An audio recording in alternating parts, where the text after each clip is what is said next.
नमस्कार। कैसे हैं आप लोग? ठीक। चलिए, हम लोग भारतीय संविधान पढ़ रहे हैं। भारतीय संविधान में इस समय हम लोग संविधान सभा या संविधान के निर्माण के बारे में देख रहे हैं। संविधान सभा में कितने सदस्य थे इसके बारे में देखें, मतलब संविधान सभा के गठन के बारे में देखें। और संविधान सभा का जब गठन होगा तो संविधान के निर्माण भी होगा, तो हम लोग संविधान के निर्माण के बारे में देख रहे हैं। तो हम लोग 2-3 वीडियो देख चुके हैं, आप लोग उसको देखिएगा, फिर आज की क्लास शुरू करिएगा। थोड़ा सा हम जल्दी से क्विक रिवीजन करते हैं कि क्या क्या हम लोग पढ़ चुके हैं। ठीक है, तो आइए, सबसे पहले हम लोग क्या देखे थे कि संविधान के निर्माण के बारे में ये बताया गया था, मतलब भीमराव राय ने सबसे पहले बात रखी, फिर इसके बाद कांग्रेस भी उसका समर्थन की, नेहरू जी ने भी 1938 में इसके बारे में बात की। फिर इसके बाद 1940 में क्रिप्स मिशन आया, 1940 में अगस्त प्रस्ताव आया, 1942 में क्रिप्स मिशन आया, फिर इसके बाद 1946 में कैबिनेट मिशन आया। और कैबिनेट मिशन में मुख्य रूप से ये बातें बता दी गई कि संविधान सभा जो होगी वो किस तरह की होगी। कैबिनेट मिशन आया, ठीक है। इसमें मुख्य रूप से बताया गया कि वास्तव में संविधान सभा कैसे होगी, कितने सदस्य होंगे, कैसे सीटों का बंटवारा होगा, उनका निर्वाचन कैसे होगा, इन सब के बारे में इसमें बता दिया गया था। 389 सीटें रखी गई थी, उसको देशी रियासतें ब्रिटिश प्रांत में डिवाइड किया गया था। फिर ब्रिटिश प्रांत में 3 सदस्य रहते, मतलब 3 समुदाय रहते थे, जिसमें हिंदू, सिख और सामान्य में मतलब जो सामान्य में मतलब मुस्लिम थे और सिख थे, सामान्य में हिंदू लोग आते थे। तो ये सभी में सीटों का बंटवारा हुआ, उसी प्रकार से जनप्रतिनिधियों को संविधान सभा में भेजा गया। ये सब के बारे में हम लोग कैबिनेट मिशन में देख चुके हैं, आप लोग उसको देखिएगा। इसके बाद हम लोग ने ये बात किया कि 9 दिसंबर को पहली बैठक बैठी 1946 में, 1946 है, 1946 में 9 दिसंबर 1946 को सबसे पहली बैठक हुई, नवंबर में आया था। और इसके बाद 13 दिसंबर को एक उद्देश्य प्रस्ताव लाया गया था जवाहरलाल नेहरू जी द्वारा, ठीक है। जवाहरलाल नेहरू जी द्वारा एक उद्देश्य प्रस्ताव लाया गया था। उद्देश्य प्रस्ताव का मतलब आप समझ ही रहे होंगे कि उद्देश्य प्रस्ताव में ये बताया गया था कि वास्तव में संविधान का क्या उद्देश्य है, उसमें क्या क्या बातें सम्मिलित होंगी। उसमें संप्रभुता के बारे में बताया गया, नागरिकों को क्या अधिकार होगा, जो अनुसूचित जाति हैं, पिछड़ा वर्ग है, इनको कुछ सुरक्षा दी जाएगी, अल्पसंख्यकों को कुछ सुरक्षा दी जाएगी या नहीं दी जाएगी, इन सब के बारे में उद्देश्य प्रस्ताव में बातें थी। बाद में वो बहुत सारी बातें प्रस्तावना में दिखेंगी। अभी हम लोग जब प्रस्तावना देखेंगे तो फिर से बात आएगी कि उद्देश्य प्रस्ताव में क्या क्या चीज़ें थी जो इसमें सम्मिलित है, ठीक है। क्योंकि प्रस्तावना मुख्य रूप से दर्शन को बताता है संविधान के, तो उसमें बहुत सारी बातें बता दी गई थी। क्योंकि उद्देश्य प्रस्ताव भी क्या है, संविधान के उद्देश्य को बता के कि इसमें क्या क्या उद्देश्य है, इसका क्या उद्देश्य है, वास्तव में ये क्या देना चाहता है, न्याय देना चाह रहा है कि नहीं, उसमें न्याय के बारे में भी बात कही गई थी। तो ये सब के बारे में हम लोग देखें। फिर इसके बाद हम लोगों ने क्या देखा, इसको देखने के बाद फिर इसके बाद हम लोगों ने ये देखा कि 1947 को आप जानते हैं कि 18 तारीख 7वां महीना और 1947 को क्या आया था, इंडियन इंडिपेंडेंस एक्ट आया था, ठीक है। इंडियन इंडिपेंडेंस एक्ट मतलब भारत स्वतंत्रता अधिनियम आया। इसमें मुख्य रूप से भारत को स्वतंत्र किया गया 15 अगस्त को, ठीक है। 15 अगस्त को आप जानते हैं कि भारत स्वतंत्र हुआ। तो जब भारत स्वतंत्र हुआ, भारत जब स्वतंत्र हुआ तो उसमें मुख्य रूप से इस एक्ट की तो भूमिका रही है, क्योंकि इसी में बताया गया था, ब्रिटिश संसद द्वारा ये कानून पास किया गया था, फिर भारत में लागू किया गया था, ठीक है। इसके बाद जब 15 अगस्त 1947 को देश आज़ाद हो गया, फिर आप जानते हैं रिपब्लिकन मतलब जो हम रिपब्लिक हुए हैं वो 26 जनवरी 1950 को हुए। तो कैसे हुए थे इसके बारे में सब बातें हो गई थी। इसके कारण जब ये एक्ट आया था, इसके कारण संविधान सभा में बहुत सारा परिवर्तन हुआ। जैसे सदस्य बदल गए, उससे पहले माउंटबेटन योजना आई तो पाकिस्तान के निर्माण की बात कर दी गई थी, इस कारणवश सदस्यों की संख्या बदल गई। जो 389 सदस्य थे वो 299 बचे। ये सब बातें हुई थी, आप लोग देखिएगा तो स्पष्ट हो जाएगा, इतना कठिन भी नहीं था। फिर हम लोग थोड़ा बहुत ये किए थे कि राष्ट्रीय गान का मतलब अपनाया गया, राष्ट्रीय गीत का अपनाया गया, राष्ट्रीय ध्वज का अपनाया गया, इसके बारे में बात किए थे। तो यहाँ तक हो गई थी। थोड़ा बहुत समितियों के बारे में बात हुई कि 8 बड़ी समितियाँ थी, उसमें प्रारूप समिति के बारे में बात की गई थी। आज हम उसी से आगे बढ़ते हैं, प्रारूप समिति, ठीक। तो आप लोग इससे पहले देख लीजिएगा और हम लोग प्रारूप समिति देखेंगे। प्रारूप समिति मतलब क्या, मतलब ये किस लिए बनाई गई थी, इसका क्या कार्य था, फिर कैसे कैसे संविधान पूरा बन के तैयार हुआ, इसके बारे में आज हम लोग देख लेंगे। फिर संविधान का गठन पूरा कंप्लीट हो जाएगा, फिर हम लोग संविधान में क्या बातें कही गई उसके बारे में हम लोग देखेंगे, ठीक। चलिए, ठीक है। तो आप लोग पिछले वाला वीडियो देखिएगा और फिर इसको देखिएगा, या इसको देखने के बाद पिछला वाला वीडियो देख लीजिएगा, कोई परेशानी नहीं। ऐसा नहीं कि समझ में नहीं आया, समझ में तो आएगा। तो हम लोग क्या देखेंगे, प्रारूप समिति, प्रारूप ड्राफ्टिंग कमेटी। आप लोग इनका, इस समिति का नाम सबसे ज़्यादा सुने होंगे, क्योंकि इस समिति के जो अध्यक्षता कर रहे हैं वो डॉक्टर भीमराव अम्बेडकर जी हैं। ठीक, तो प्रारूप समिति सबसे पहले हम देखते हैं कि मतलब ये किस लिए बनाई गई थी, इसका कार्य क्या था। ठीक है, तो जिस प्रकार 8 बड़ी समितियां थी, 8 बड़ी समितियां थी, आप लोग को कल बताया गया था कि संघीय संविधान समिति, संघ समिति, संघीय संविधान समिति, प्रांतीय समिति, प्रांतीय संविधान समिति, मूल अधिकारों से संबंधित समिति, प्रक्रिया नियम से संचालन समिति और राज्यों से समझौता समिति, इस तरह की समितियां थी और सब लोग मतलब अलग अलग अध्यक्षता उसकी कर रहे थे। तो प्रारूप समिति की जो अध्यक्षता कर रहे थे वो डॉक्टर भीमराव अम्बेडकर जी थे और डॉक्टर राजेंद्र प्रसाद भी कुछ समितियों के अध्यक्ष थे, सरदार पटेल जी भी थे, जवाहरलाल नेहरू जी भी थे। तो ये सब लोग अध्यक्षता कर रहे थे, लेकिन प्रारूप समिति की जो अध्यक्षता की है वो डॉक्टर भीमराव अम्बेडकर जी हैं। ठीक, तो हम लोग थोड़ा सा देखते हैं कि ये बनाई किस लिए गई थी। संविधान का ड्राफ्ट तैयार करने के लिए, संविधान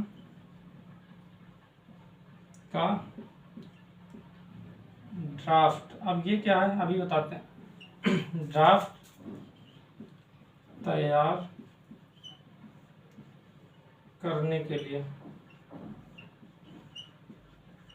ड्राफ्ट का मतलब हो गया यहाँ पास, या तो प्रारूप कह सकते हैं या तो मसौदा कह सकते हैं। ठीक है,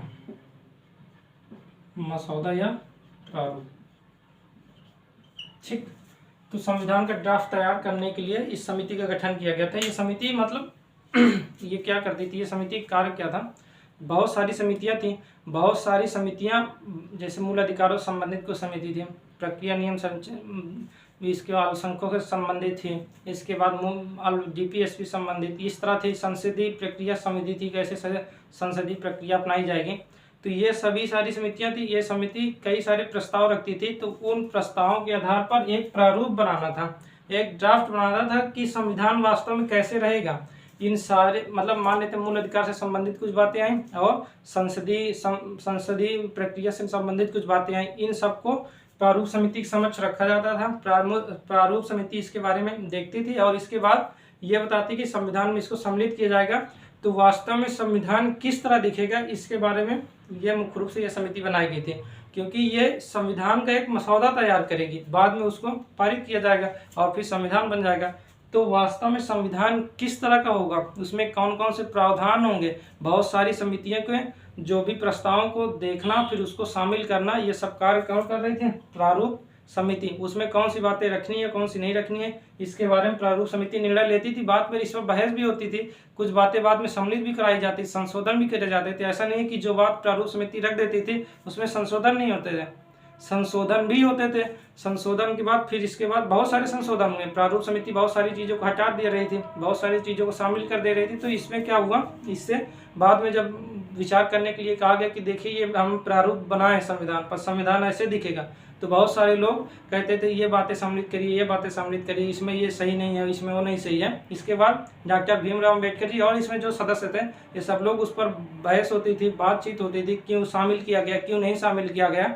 अगर सब लोग सहमत हो जाते थे तो वो बात शामिल कर दी जाती थी, या अगर सभी लोग सहमत हो गए तो वो बात हटा दी जाती थी। ठीक है, तो प्रारूप समिति मुख्य रूप से क्या की, संविधान का मसौदा तैयार किए। ठीक है, ऐसा नहीं कि प्रारूप समिति पूरे संविधान का निर्माण किया, ऐसा नहीं है। प्रारूप समिति क्या की है, बहुत सारे प्रस्तावों को इकट्ठा करके संविधान बनाने का कार्य किया, उसका प्रारूप तैयार किए। ठीक है, ऐसा नहीं है कि पूरा संविधान डॉक्टर भीमराव अम्बेडकर जी बना दिया, लेकिन जो सबसे महत्वपूर्ण समिति थी प्रारूप समिति की अध्यक्षता की है। बहुत सारे प्रस्ताव आते थे, उन प्रस्तावों पर विचार विमर्श करके एक मसौदा तैयार किया जाता था, फिर इस पर बातचीत होती थी कि ऐसा तैयार हुआ है, फिर उसमें कुछ संशोधन होते थे, तब जाकर संविधान बना है। ठीक, कोई बात नहीं, कोई दिक्कत नहीं, हो गया नहीं तो समझ में। ठीक, अब हम लोग क्या करेंगे, अब देखेंगे थोड़ा सा इसमें कितने सदस्य थे। तो इसमें 7 सदस्य थे।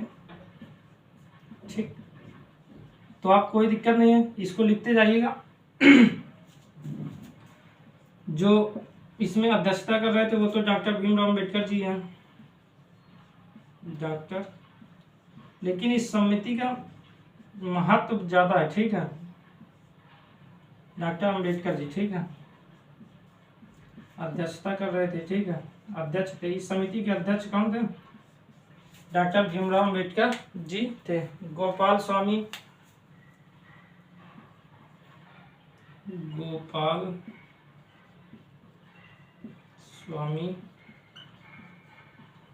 अयंगर, ठीक।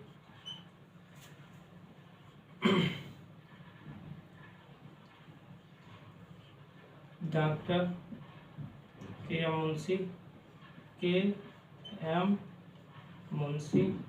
ठीक है। चौथे सदस्य इसको लिखते जाइएगा।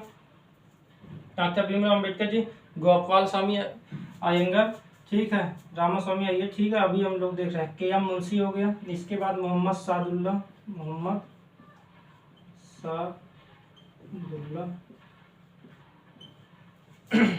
पांचवा सदस्य आप देख लीजिए। एक है एन माधव राय, जो बीएल मित्र की जगह ली, क्योंकि स्वास्थ्य कारणों के कारण वो छोड़ दिए थे। एन माधव राय जी, ठीक है, एन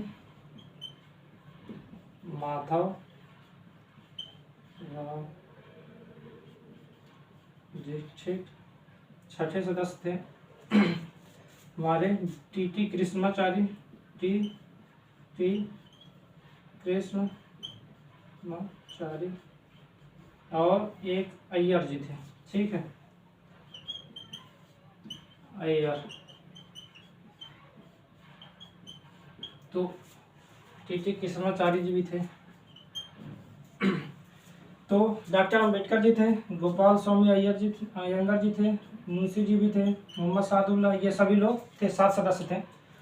तो इसकी जो अध्यक्षता कर रहे थे डॉक्टर अम्बेडकर जी कर रहे थे, कोई परेशानी नहीं, ठीक। 7 सदस्य थे, इसमें ये सभी सदस्य थे, ठीक। इसका मुख्य कार्य क्या था? संविधान का ड्राफ्ट तैयार करना। इनकी अध्यक्षता ये कर रहे थे, ठीक है। इसलिए ये समिति का महत्व माना जाता है, मतलब क्योंकि पूरा ड्राफ्ट तैयार किए, तो इसका ये महत्वपूर्ण है। डॉक्टर अम्बेडकर जी मतलब हम जाने माने हस्ती भी हैं, इसलिए सबसे ज़्यादा जो प्रमुख डॉक्टर अम्बेडकर, ये बात बार बार आती है कि संविधान का निर्माण है, संविधान के पिता कहे जाते हैं, क्योंकि बहुत सारी बहस करते हैं, बहुत सारी चीज़ों को शामिल करते हैं, उस पर तर्क भी देते हैं, पूरा ड्राफ्ट तैयार करते हैं, उसकी अध्यक्षता, जो पूरे संविधान का ड्राफ्ट तैयार की उसकी अध्यक्षता किए हैं, तो मजाक तो नहीं है, ठीक है। चलिए, ठीक। तो आप लोग इतना लिख लीजिए, ठीक है। अब हम लोग थोड़ा देखते हैं कैसे कैसे थोड़ा बहुत संशोधन होते हुए फिर संविधान कैसे बना, ठीक। इतना लिख लीजिए, लिख लिए आप लोग, ठीक है, रफ करें, ठीक है। तो डॉक्टर भीमराव अम्बेडकर जी, गोपाल स्वामी अयंगर, डॉक्टर के M Munshi ji, Mohammad Sadulla, N Madhav Rao, T Krishnamachari, Iyer जी, कृष्णा स्वामी अय्यर है, ठीक है, कृष्णा स्वामी अय्यर जी, ठीक है, ठीक। तो मतलब गोपाल स्वामी अय्यर, कृष्णा स्वामी अय्यर जी, इसको भी लिख लीजिए, मतलब कृष्णा स्वामी अय्यर जी हैं, रफ करें, ठीक। अब देखिए, हम थोड़ा सा देखते हैं, कुछ संशोधन हुए हैं। संशोधन का मतलब अब प्रारूप तैयार किया गया, तो बहुत सारी समितियां अपने प्रस्ताव लाती थी, उन प्रस्तावों को देखना, फिर उसको शामिल करना काम था ड्राफ्टिंग कमेटी का। तो इसमें बहुत सारी चीजें सम्मिलित की गई। तो हम लोग देखते हैं, सभी समितियों के प्रस्ताव को देखकर एक प्रारूप बनाया गया, ठीक है, एक प्रारूप बनाया गया। ये प्रारूप जो बनाया गया है, ये संविधान का प्रारूप है। प्रारूप तो बहुत सारी चीजों को बनता है, लेकिन ये संविधान का प्रारूप बन रहा है, ठीक है। तो एक प्रारूप बनाया गया, ठीक है। और इसके बाद जब प्रारूप बन गया, तो इसके बाद समय दिया गया लोगों को। 1948 में आप लोग देखेंगे कि फरवरी में 1948 के बाद इसमें कुछ समय दिया गया था। नवंबर में फिर से इसके बाद बैठक हुई, और ये कहा गया प्रारूप बन के तैयार हो गया है, और जो संशोधन करने हो आप लोग देख लीजिए इसमें, ठीक है। ये प्रारूप दिखाया गया, सब लोग उसको देखे भी। इसके बाद क्या हुआ, फरवरी 1948 नवंबर 1948 तक का समय दिया गया कि आप लोग इसमें संशोधन कुछ चाहते तो बताइए। फिर इसके बाद फिर से बैठक बैठी। अब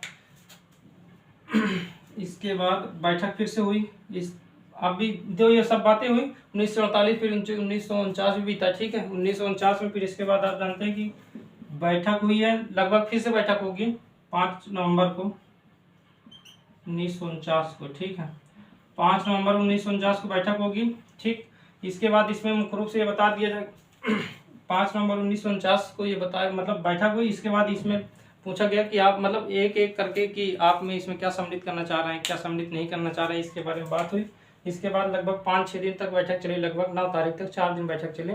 इसके बाद बहुत सारे लोग संशोधन के लिए प्रस्ताव रखें, तो उसमें उस समय लगभग इसमें संशोधन के लिए प्रस्ताव आए थे लगभग 7,500 तक,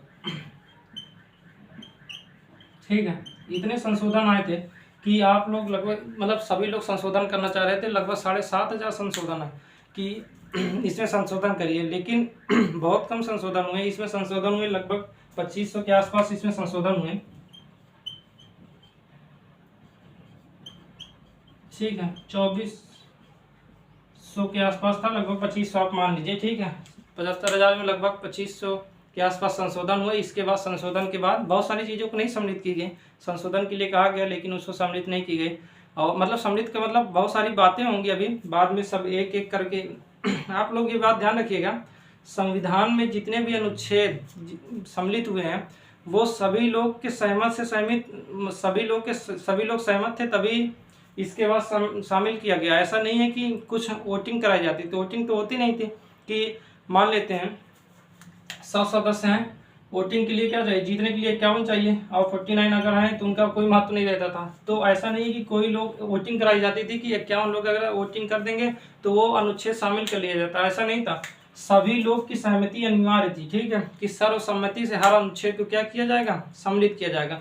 तो संविधान में जितने भी अनुच्छेद रखे गए हैं वो सभी लोग के सहमति से रखे गए हैं। जितने भी संविधान सभा में सदस्य थे, संविधान सभा में 299 सदस्य थे ना, उसमें कुछ सदस्य नहीं आते थे, मान लीजिए कुछ सदस्य किसी दिन नहीं आए, कुछ सदस्य किसी दिन नहीं आए, लेकिन संविधान सभा में उस समय जितने भी सदस्य रहते थे उन सभी लोगों की सहमति ली जाती थी, ठीक, कोई परेशानी नहीं, ठीक है। इसमें संशोधन वो भी बाद में 15 तारीख को फिर से हुआ बैठक, 15 नवंबर 1949 को। इसके बाद फिर 17 तारीख तक चला, 17 नवंबर 1949 तक। फिर इसके बाद थोड़ा बहुत संशोधन और हुए, फिर इसके बाद उसको सम्मिलित किया गया। बाद में 26 नवंबर 1949 को फिर से सब लोग बैठे और उस समय संविधान को पूरी तरीके से मतलब लागू करने की बात की गई, पूरा पारित किया गया और लागू करने की बात की गई। उसको हम लोग देखते हैं।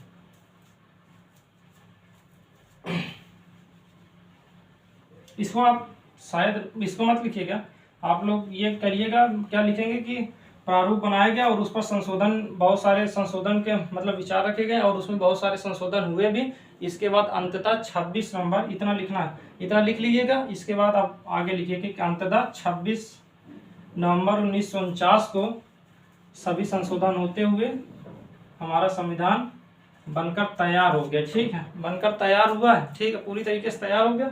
कुछ प्रावधान लागू होंगे उसके बारे में हम लोग अभी देखेंगे। इसके बाद क्या हुआ, 26 नवंबर 1949 को क्या हो गया, संविधान इस दिन लास्ट दिन क्या हुआ, प्रस्तावना को पारित किया गया था। अभी हम जब प्रस्तावना में जाएंगे तो प्रस्तावना को इसी 26 नवंबर 1949 को प्रस्तावना सम्मिलित, क्योंकि सभी भाग सम्मिलित हो गए थे, फिर उसमें जो जो उसका उद्देश्य था, उसी प्रकृति थी, उन सबको प्रस्तावना में सम्मिलित कर दिया गया। चूंकि सभी बातों पर पहले से विचार हो चुकी थी, इसलिए प्रस्तावना में सिर्फ सर्वसम्मति से उसको सम्मिलित कर दिया गया था। तो लास्ट दिन प्रस्तावना हुआ, जब हम लोग अभी प्रियम्बर पढ़ेंगे तब इसके बारे में देखेंगे। 26 नवंबर 1949 को क्या हुआ, संविधान बन गया, ठीक है, संविधान बन गया, ठीक, संविधान बन गया। अब जब संविधान बन गया तो इस दिन को आप पहले लिख चुके हैं कि संविधान दिवस मनाया जाता है, क्योंकि संविधान बनकर तैयार हो गया संविधान दिवस, ठीक, संविधान दिवस, ठीक है, संविधान बनकर तैयार हो गया, इसलिए इसे संविधान दिवस के रूप में मनाया जाता है। लास्ट दिन प्रियम्बल शामिल हुआ, इतना लिख लीजिएगा। फिर इसके बाद जब संविधान दिवस इस दिन मनाया जाता है, लेकिन हमारा जो संविधान पूरी तरीके से लागू हुआ वो कब लागू हुआ, आप जानते हैं 26 जनवरी 1950 को लागू हुआ। तो ऐसा क्यों हुआ, नवंबर में जब बन गया था तो 2 महीने का वेट क्यों किया गया, ऐसा कुछ तो कारण रहा होगा तभी वेट किया गया, नहीं तो ऐसा क्यों वेट किया जाएगा। तो 26 नवंबर 1949 को संविधान तो बन गया था, लेकिन आप ध्यान करिए 26 जनवरी की तारीख इसलिए चुनी गई थी इसका थोड़ा इतिहास से थोड़ा सा आप लोग कनेक्ट करिएगा कि इसको लिखिएगा नहीं, अगर लिखना चाहें तो थोड़ा बहुत लिख लीजिएगा। लाहौर अधिवेशन हुआ था 1929 में, लाहौर अधिवेशन हुआ, लाहौर अधिवेशन, ठीक है। उस समय नेहरू जी इसकी अध्यक्षता कर रहे थे। कांग्रेस का लाहौर अधिवेशन आप जानते हैं 1929 समय जवाहरलाल नेहरू जी अध्यक्षता कर रहे थे। इसकी अध्यक्षता कौन कर रहे थे? जवाहरलाल नेहरू जी। और इन्होंने क्या किया था? पूर्ण स्वराज की घोषणा कर दी थी। कब की गई थी? पूर्ण स्वराज, कि हम पूरी तरीके से क्या है? स्वतंत्र हैं, पूरी तरीके से स्वतंत्र है। इसकी घोषणा कब हो गई थी? 1929 में, ठीक है। लाहौर अधिवेशन आप जानते हैं दिसंबर लास्ट में अधिवेशन बैठता था, तो उस समय दिसंबर लास्ट में जब लाहौर अधिवेशन हुआ उसमें जवाहरलाल नेहरू जी अध्यक्षता कर रहे थे, और अध्यक्षता करने के बाद उसको पूर्ण स्वराज घोषित कर दिया गया। भारत को कहा गया पूर्ण स्वराज है। और ये कहा गया कि पूर्ण स्वराज कब से माना जाएगा? तो ये कहा गया कि 26 जनवरी 1930 से, 26 जनवरी 1930 से पूर्ण स्वराज माना जाएगा। और पूर्ण स्वराज का नारा दिया गया, ठीक है। पूर्ण स्वराज का नारा दिया गया, पूर्ण है, ठीक है, पूर्ण स्वराज का नारा दिया गया। तो 26 जनवरी 1930 को पूर्ण स्वराज का नारा दिया गया। ये लाहौर अधिवेशन में ये बात कही गई, और 26 जनवरी 1930 से हम लोग पूरी तरीके से स्वतंत्र मान लिया गया, उस समय नारा दिया गया था। लेकिन हम लोग स्वतंत्र हो नहीं पाए थे। जब स्वतंत्र नहीं हो पाए थे तो इसलिए यह दिन ऐतिहासिक था। इसलिए सभी लोगों को सहमति थी कि चूंकि पूर्ण स्वराज 26 जनवरी को मान लिया गया था इतिहास में जब लाहौर अधिवेशन में, इसलिए क्या किया जाएगा कि ये 26 नवंबर को बन तो गया है, चूंकि ये तिथि महत्वपूर्ण है इसलिए इस तिथि को लागू किया जाए, ठीक है। इसलिए क्या होगा? 26 जनवरी 1950 को संविधान पूरी तरीके से लागू हो। इस समय कुछ प्रावधान लागू हुए हैं, अभी हम लोग देखेंगे इस दिन कौन से प्रावधान लागू हुए हैं। और इस दिन पूरी तरीके से संविधान लागू हुआ, पूरी तरीके से मतलब पूरे प्रावधान लागू हो गए। पूरी तरीके से मतलब पूरे प्रावधान लागू हो गए, संविधान लागू हुआ, ठीक, कोई दिक्कत नहीं, ठीक है। समझने के लिए इसको लिख लीजिएगा, ये कभी पूछा नहीं जाएगा, लेकिन आप लोग इसको ऐसे समझने के लिए इसको नीचे वाला लिख लीजिएगा, ठीक, कोई दिक्कत नहीं, ठीक है। आगे चलिए ना, चलिए। तो पूर्ण स्वराज इस दिन हुआ था, इस कारणवश 26 जुलाई 2 महीने को रुका गया था, फिर चूंकि नवंबर में बन गया था, इस दिन संविधान दिवस मनाया जाता है। लेकिन हम लोग रिपब्लिक जो हुए हैं, रिपब्लिक मतलब गणतंत्र जिस दिन हुए हैं वो 26 जनवरी 1950 को हुआ था। उसका ऐतिहासिक महत्व ये था, इसलिए बताया गया था, ठीक। चलिए अब हम लोग थोड़ा देखते हैं 26 जो नवंबर है, इस दिन कुछ प्रावधान लागू हुए थे, सभी प्रावधान तो नहीं लेकिन कुछ प्रावधान लागू हुए थे। सभी प्रावधान लागू हो जाएंगे तो फिर हम उसी दिन गणतंत्र हो जाएंगे, क्योंकि अगर मतलब राष्ट्रपति इलेक्टेड होकर आने लगेगा तो उसी दिन हम लोग क्या कर देंगे, उसी दिन हम अपने आप को गणतंत्र मान लेंगे, क्योंकि राष्ट्रपति इलेक्टेड कब होगा? वो 26 जनवरी 1950 को होगा, ठीक, मतलब संविधान में शामिल किया जाएगा उसको। तो 26 नवंबर 1949, ठीक है। 26 नवंबर 1949 को कुछ प्रावधान लागू हुए थे, कुछ प्रावधान, ठीक है, ठीक। तो कुछ प्रावधान में लागू हुआ, तो जैसे सिटीजनशिप के संबंध में, ठीक है, नागरिकता, कि उसी समय जिस समय संविधान बन गया तो उसी समय से इसको लागू किया गया था। और चुनाव से संबंधित और कुछ जो अस्थायी प्रावधान थे, थोड़ा बहुत प्रावधान, ठीक है, तो ये सभी लागू किए गए थे मुख्य रूप से। जैसे आप देखेंगे 5 है, 6, 7, 8, 9, 10, तो ये सभी क्या था? ये नागरिकता संबंधित है, तो ये प्रावधान लागू। चुनाव संबंधित आप जानते हैं, मान लेते हैं 60 हो गया, और 300 ये राष्ट्रपति संबंधित है, और ये 324 हो गया। और इसी तरह आप देखेंगे 393, 91, 92, 388, 80, 360, 366, 367 इस तरह लागू हुए थे। टोटल कितने प्रावधान थे? 15 अनुच्छेद लागू हुए थे। कितने आर्टिकल? ठीक, तो 15 आर्टिकल लागू होते। इसको आप लिखने की, याद करने की जरूरत नहीं है, बस ये जानिए कि नागरिकता से संबंधित, चुनाव से संबंधित और अस्थायी प्रावधान कुछ लागू हुए थे, ठीक, कोई दिक्कत नहीं, ठीक है। 26 नवंबर 1949 को थोड़ा बहुत लागू हुआ था और 26 जनवरी 1950 को हम लोग रिपब्लिक होते हैं। ठीक है, तो 26 जनवरी 1950 को हम लोग क्या होते हैं, रिपब्लिक। इसके बारे में क्या है हम लोग बात करेंगे, प्रस्तावना में रिपब्लिक के बारे में बात होगी। रिपब्लिक का मतलब ये हो गया कि जो देश का हेड ऑफ स्टेट होगा वो चुन के जाएगा, जैसे राष्ट्रपति जाते हैं। अस्थायी रूप से मतलब अप्रत्यक्ष रूप से ही होते हैं, अप्रत्यक्ष रूप से ही तो जाते हैं राष्ट्रपति, तो अप्रत्यक्ष ही सही, लेकिन इलेक्टेड होते हैं। ठीक है, तो जब इलेक्टेड होके कोई हेड ऑफ स्टेट पहुंच जाता है तो हेड ऑफ स्टेट इस समय कौन है, हमारे भारत के जो प्रमुख है वो राष्ट्रपति हैं, लेकिन सरकार के प्रमुख प्रधानमंत्री हैं। ठीक है, ठीक। तो रिपब्लिक हम इस दिन होते हैं, तो आप लोग इसको लिख लीजिएगा, कोई दिक्कत नहीं। ठीक है, कोई परेशानी नहीं। ठीक, तो लगभग सारी बातें समाप्त हो गई हैं। हम लोग थोड़ा बहुत देखते हैं, मतलब अब आप ये बताइए कि संविधान सभा में क्या आलोचना की गई, क्या इसके सकारात्मक पहलू, ये सब हम लोग नहीं देख रहे हैं, क्योंकि अब उस पर बहस होगी कि इसमें क्या क्या सकारात्मक पहलू हैं। बाद में बहुत सारे लोग इसमें बहस करेंगे कि आलोचनात्मक पहलू क्या है, तो उसके बारे में हम लोग नहीं देख रहे हैं। केवल आप इतना लिख लीजिए एक पॉइंट कि डॉक्टर भीम राव अंबेडकर जी को क्या कहा जाता है, संविधान का पिता कहा जाता है। ठीक है, father of the Indian constitution, भारतीय संविधान के पिता। ठीक है, भारतीय संविधान के पिता कहे जाते हैं, father of the Indian constitution. ठीक, इतना लिख लीजिएगा, कोई दिक्कत नहीं। कि आप पूरी प्रारूप समिति का पूरा प्रारूप तैयार किया है और उस पर चर्चा भी होती थी, बहुत सारी बहस की है। ठीक है, तो मतलब महत्वपूर्ण तो है, आप जानते हैं 3-4 PhD धारक हैं, 3 PhD लिए हुए हैं। ठीक है, तो बहुत महत्वपूर्ण व्यक्ति हैं। BN राव भी महत्वपूर्ण है, 2 लोग बहुत ज़्यादा महत्वपूर्ण हैं, मतलब संविधान सभा में मतलब पढ़ाई की दृष्टि से देखा जाए, समझदारी की दृष्टि से, मतलब ऐसा नहीं कि सब लोग समझदार नहीं थे, समझदार थे, लेकिन महत्वपूर्ण तो है ही है। ठीक है, ठीक, ऐसा नहीं है कि सरदार पटेल जी और जवाहरलाल नेहरू जी ये सब लोग समझदार नहीं है, समझदार तो है ही है सभी लोग। ठीक, तभी तो संविधान सभा में नहीं क्यों। ठीक, चलिए, तो प्रारूप समिति के बारे में इतना था, प्रारूप समिति समाप्त हो गया। यह कहें कि हम लोग पूरा संविधान के निर्माण कैसे कैसे, मतलब संविधान का निर्माण कैसे कैसे हुआ, थोड़ा हम लोग देख लेते हैं।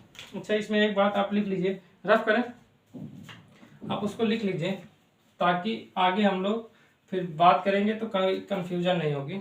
ठीक है, इसको रफ कर दें। ठीक, आप लोग इसको लिखा रहने दीजिए। 26 नवंबर 1949 को जो संविधान बना उसमें क्या क्या सम्मिलित था, तो हम लोग देखते हैं कि जो हमारे भाग थे वो 22 भाग थे। ठीक है, इसके बाद जो अनुच्छेद थे इसको आप लिख लीजिए, क्योंकि अभी बाद में हम लोग बात करेंगे अनुच्छेद के बारे में और भाग के बारे में, तो वहाँ पास कंफ्यूजन हो। 395।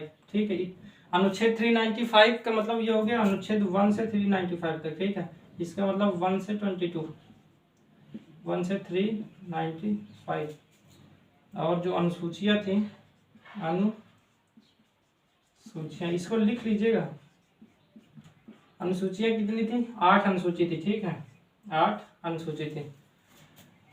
तो 26 नवंबर 1949 को जब संविधान बनकर तैयार हुआ तो उसमें भाग कितने थे, 1 से 22 तक भाग थे। अनुच्छेद 1 से 395 तक अनुच्छेद थे और अनुच्छेद 8 तक अनुसूचियाँ 8 थी। ठीक है, 8 अनुसूचियाँ, 395 अनुच्छेद और 22 भाग थे। लेकिन इसमें धीरे धीरे परिवर्तन हो गया है। अब हम लोग कहेंगे कि इसमें 25 भाग हैं लगभग।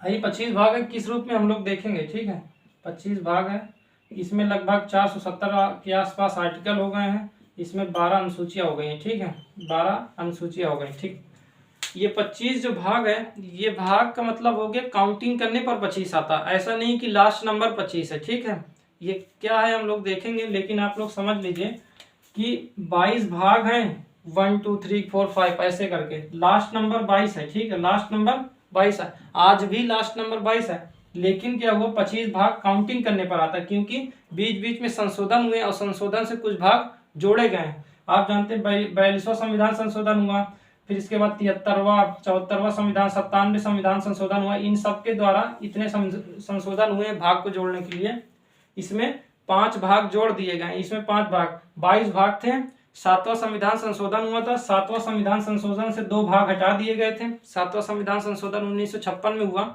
उसमें 2 भाग हटा दिए गए थे, भाग 7 और भाग 9। 2 भाग हटा दिए तो बचे कितने, 20। और 42वां संविधान संशोधन, 73वां, 74वां और 97वें संविधान संशोधन द्वारा 5 भाग जोड़ दिए गए, तो 20 5 25 हो गए। लेकिन ध्यान दीजिएगा, लास्ट नंबर जो होगा वो आप देखेंगे 22 है, लेकिन काउंटिंग करेंगे, अगर आप गिनती करेंगे तो उसमें 25 भाग निकल के आते हैं, ठीक है, क्योंकि 42वां संविधान संशोधन जोड़ा गया 4A, क्या जोड़ा गया 4A और 14A। तो अब बताइए, नंबर तो वही है ना, लेकिन ये एक भाग जोड़ दिया गया, ये ए लगा दिया गया, ठीक है। इसी तरह आप देखेंगे कि 73वां संविधान संशोधन, 74वां संविधान संशोधन, 73वां 9वां भाग जोड़ा गया, कितना 9वां, फिर 9A, फिर इसके द्वारा 9B, 9A हो गया और 9B, ये भाग जोड़े गए। आप लोग ये मत लिखिएगा, इसके बारे में हम बाद में लिखेंगे भी, ठीक है, कैसे कैसे संविधान में बदलाव हुआ और संशोधन कैसे कैसे हुए, इसके बारे में हम लोग बात करेंगे, ठीक है। लेकिन आप लोग जानने के लिए करिए कि इतने भाग थे, बाद में अब इतने हो गए, लेकिन लास्ट नंबर 22 है। इसमें भी लास्ट नंबर 395 अनुच्छेद है, लेकिन उसमें इसी तरह सम्मिलित किया गया, A, B, C करके कई सारे अनुच्छेद को उसी में डिवाइड किया गया, भाग किया गया, मतलब उसमें कई सारे जोड़े गए। 9 था, मान लेते हैं आर्टिकल 370 था तो 370A जोड़ दिया गया, 370B जोड़ दिया गया, 371 जोड़ा गया, ऐसे करके जोड़ दिया गया, बहुत ढेर सारा हो गया, ठीक है, इसलिए ठीक। और ये तो लास्ट नंबर 12वां ही है, ठीक है, इसमें ऐसा नहीं कि A B जो करके जोड़ा गया, इसमें लास्ट नंबर 12 ही है, ठीक। तो ये था हमारा संविधान कैसे बना, उसमें कितने अनुच्छेद, कितने भाग और कितनी अनुसूचियां थी, ठीक। कोई दिक्कत नहीं, समझ में आया ना, ठीक है। इसको लिख लीजिएगा, इसको मत लिखिएगा कैसे संशोधन हो रहे हैं, 73वां, 74वां, ये 97, 42वां, 7वां, ये सब हम लोग बाद में देखेंगे। आपको केवल कितना लिखना था, आपको केवल और केवल लिखना था इतना, इसको नहीं लिखना था, ठीक, केवल केवल केवल इतना लिखना था, इतना लिख लीजिएगा। हम लोग आगे बात करेंगे कि कैसे कैसे संशोधन होते गए, उसके बारे में हम लोग आगे बात करेंगे, ठीक, कोई दिक्कत नहीं, ठीक। बताइएगा कैसा लगा, और कोई कन्फ्यूजन हो तो कमेंट कर दीजिएगा, उसके बारे में हम लोग देख लेंगे, और हम लोग मिलेंगे कल। ओके, ठीक, ठीक है, बाय।